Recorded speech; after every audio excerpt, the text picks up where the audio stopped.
Первые концлагеря были созданы в Германии в феврале 1933 года. В основном эти лагеря использовались для размещения и пыток политических оппозиционеров и профсоюзных организаторов. В лагерях содержалось около 45 тысяч заключенных, и до конца 30-х годов эти лагеря были значительно расширены. Когда рейхсфюрер СС Генрих Гиммлер взял под свой контроль систему концлагерей по всей Германии, он начал использовать помещения и персонал лагерей для очистки немецкого общества от так называемых расово нежелательных элементов, таких как евреи, преступники, гомосексуалы, свидетели Иеговы, цыгане и любые другие элементы, которые представляли угрозу нацистскому управлению.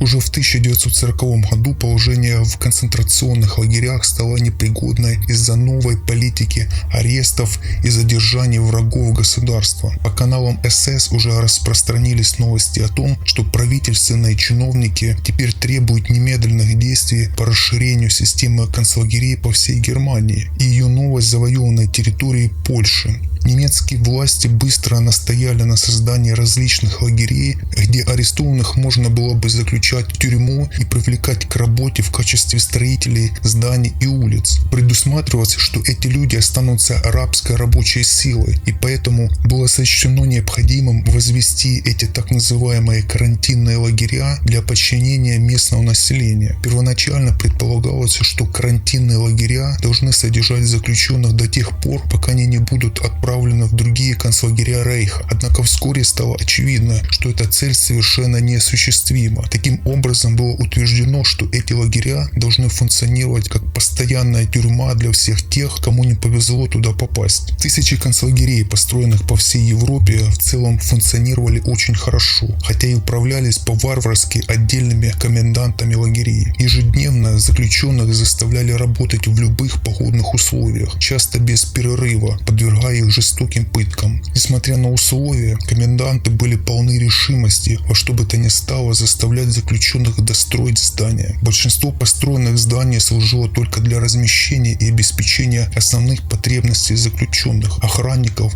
и сотрудников СС, которые управляли лагерем. После того, как лагеря были построены, некоторые из них отправлялись не только для размещения заключенных, но и для принуждения их к рабскому труду. Это заключалось в том, чтобы заставить их работать либо внутри самого лагеря, либо в перемещении их в различные подлагеря, где заключенные работали на фабриках, часто в крупных компаниях, принадлежащих немцам. Это было очень прибыльно для СС и компаний, которые в этом участвовали. По мере роста системы концентрационных лагерей и появления новой политики, некоторые из лагерей стали двойного назначения: лагеря труда и лагеря смерти. Другие лагеря тоже были устроены как лагеря смерти. Их единственной функцией было убийство. В ответ на растущий спрос в концентрационных лагерях СС требовались гражданские специалисты для помощи в установке систем отопления, электрооборудования и канализационных систем, также для строительства дымоходов и других зданий, таких как крематории. Многие гражданские компании в рамках своей профессиональной деятельности были вовлечены в геноцид. Некоторые из них стремились производить товары для СС за финансовое вознаграждение. Многие эсэсовцы, попавшие в систему концентрационных лагерей, приветствовали возможность присоединиться к этой элитной организации из-за ее строгой системы идеологии и ценностей, основанных на военном добровольном послушании и самодисциплины. Они искали идею стать частью СС не только потому, что это была расово-идеологическая элита, но и по причинам статуса и возможности стать частью организации, которая, возможно, могла бы контролировать ход событий во всем мире. Вступление в СС также означало товарищеские отношения и стремительные карьерные перспективы. Рейхсфюрер Генрих Гиммлер, командующий СС, сделал значительные усилия по вербовке членов старой немецкой элиты и посредством тактичного сочетания давления и лести, чтобы предложить многим бойцам старой немецкой гвардии бросить свою повседневную работу и стать полноправными членами Черного ордена нового СС-стат. В течение течение нескольких месяцев многие из этих новобранцев официально присоединились к СС, и вскоре их поручили управлять различными новыми концентрационными лагерями, возникшими по всей Германии. Один из первых лагерей под названием Дахау будет считаться как основатель всех остальных лагерей. Бригаденфюрер СС Теодор Эйке был назначен командиром концлагеря Дахау в июне 1933 года и стал крупной фигурой в СС. Его считали архитектором, строителем и руководителем системы концентрационных лагерей. Как мужчина он был коренастым и откровенно жестоким и безжалостным и излучал ауру безобузданной энергии. Концлагерь располагался на территории заброшенного военного завода недалеко от средневекового города Дахау, в 17 километрах к северо-западу от Мюнхена. Это был первый регулярный концентрационный лагерь, созданный национал-социалистическим правительством, и Гиммлер считал его первым лагерем для политических оппозиционеров, которые рассматривались как неминуемая угроза новому правительству Германии.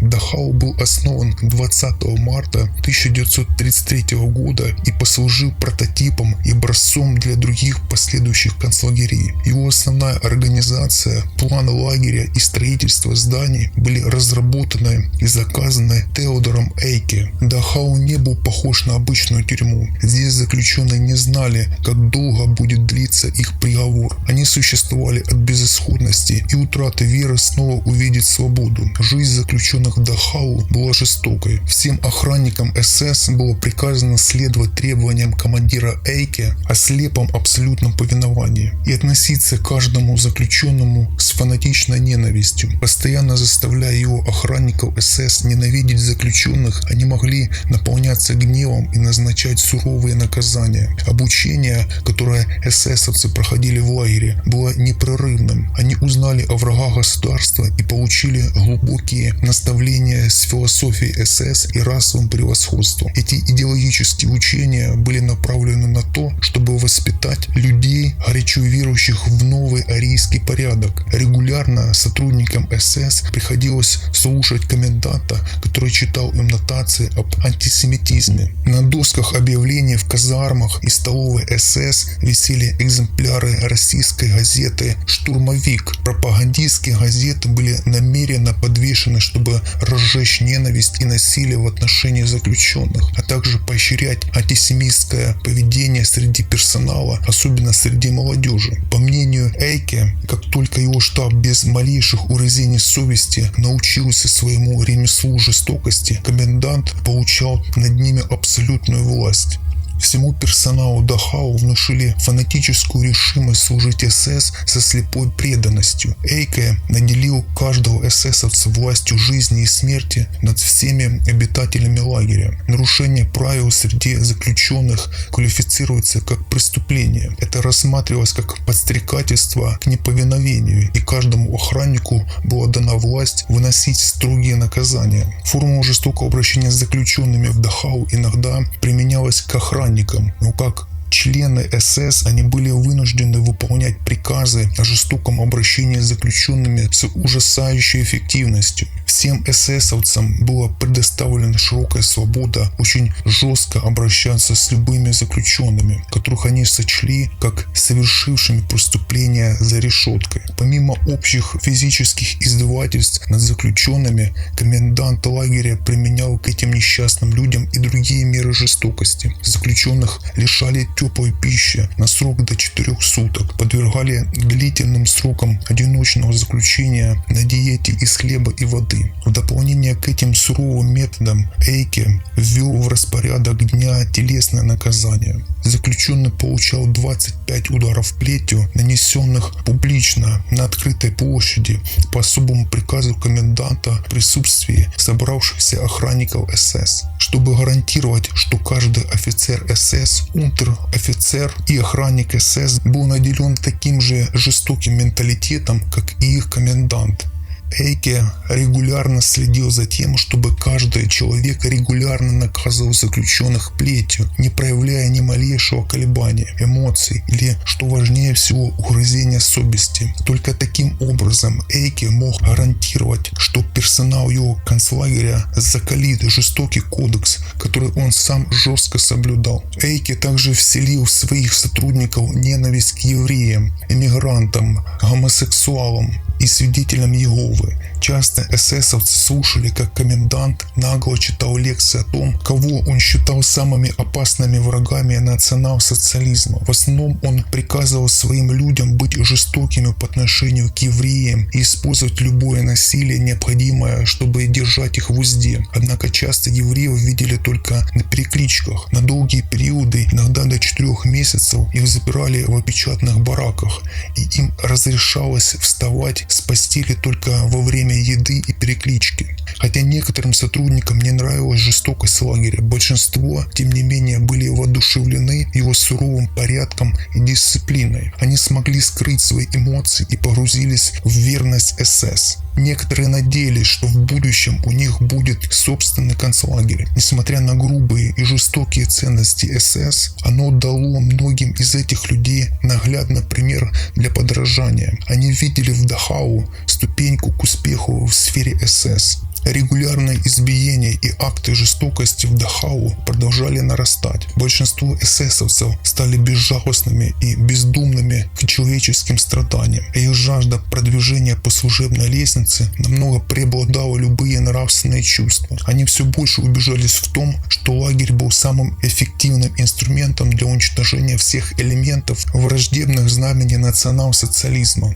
Большинство эсэсовцев были мотивированы успехом Эйке и его твердой властью над своим положением в лагере. Они наблюдали, как комендант усиливал свою власть, чтобы лагерь работал эффективнее. Они видели, как лагерь развивался, и наблюдали, как Эйке превращает Дахау в образцовый центр содержания под стражей с его различными административными отделами. Имелись медицинский отдел, административная касса для закупки всех запасов, еще одна контора для хранения всего личного имущества, сделанного заключенными при поступлении в лагерь, отдел по ремонту и обслуживанию и один по пошиву обмундирования для заключенных. Сотрудники Эйке также наблюдали, как он организовывал сокамерников для работы и расширения экономических предприятий лагеря. Они видели, как комендант заставлял заключенных строить здания и расширять лагерь за счет слесарной, сапожной и столовой мастерских. Эйке твердо верил в то, что сокамерники смогут переносить тюрьму с большой дисциплиной, если им разрешат работать. Для него работа в рабстве была мистической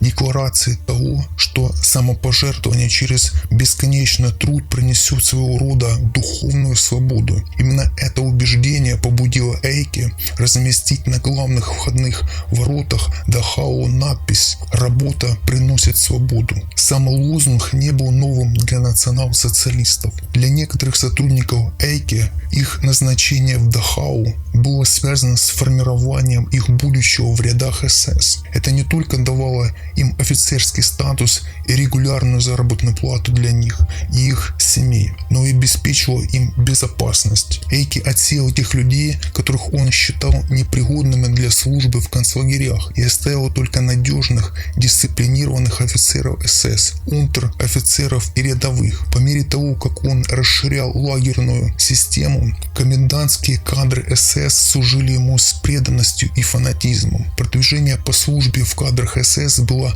обычным явлением, особенно среди образцовых СС. Его люди знали, что для дальнейшего продвижения по служебной лестнице им придется укрепить свою веру в то, что все узники, содержащиеся в системе концентрационных лагерей, были низшими, и что они были непримиримыми врагами государства, против которого эсэсовцы вели войну. Они знали, что малейшие признаки сочувствия к тем, кто находился в концлагерях, рассматривались СС как недопустимое отношение. Они научились скрывать какие-либо чувства или сострадания к заключенным и следовали учению Эйке о том, как быть жестоким. В качестве инспектора концлагерей Эйке вскоре создал постоянную систему. Жестокие методы обращения с заключенными применялись и в других лагерях, наряду с суровыми дисциплинарными и карательными правилами Дахау, включая смертную казнь и наказание плетью. Как и в случае с Дахау, одиночное заключение,